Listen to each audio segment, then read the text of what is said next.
And నాకు బ్రహ్మానందం గారి తర్వాత నేను మా త్రివిక్రమ్ గారు ఎప్పుడు మాట్లాడుకుంటాం. మాకు బ్రహ్మానందం గారు అంటే చాలా ఇష్టం. బ్రహ్మానందం గారి తర్వాత ఇష్టమైన కామెడియన్స్ ఎంఎస్ నారాయణ గారు అండ్ ధర్మవరం సుబ్రహ్మణ్యం గారు. వీళ్ళు ముగ్గురు తర్వాత నాకు బాగా ఇష్టమైన కామెడీని పండించగలిగేది కేవలం మా సునీల్ ఒక్కడే.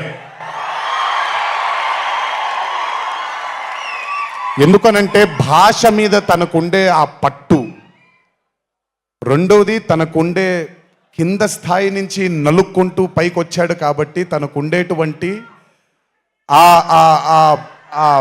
ఎక్స్పోజర్ కానివ్వండి.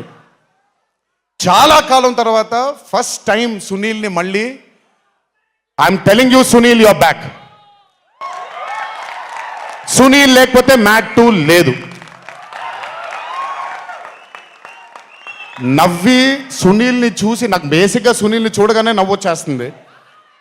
బట్ అలాంటిది అంటే అఫ్కోర్స్ ఆర్టిస్ట్గా తనకు తాపత్రయం ఉంది, మంచి మంచి పాత్రలు వెయ్యాలి అని వేసుకుంటూ చేసుకుంటూ వెళ్తున్నాడు తను. కానీ తను నవ్వించడానికి పుట్టాడు అనేది నా నమ్మకం.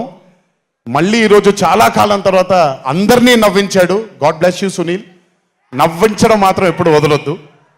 అలాగే ఈ చిత్రానికి పనిచేసినటువంటి టెక్నీషియన్స్ అందరికీ, భీమ్స్ గారికి, నేను మొన్న ఎప్పుడో చెప్పాను, కాసర్ల శ్యామ్ గారు అంటే నాకు ఆ ఊరు పల్లెటూరు అనే పాట నేను చాలాసార్లు వింటూ ఉంటాను. మట్టి వాసన వస్తూ ఉంటుంది ఆయన దగ్గర నుంచి.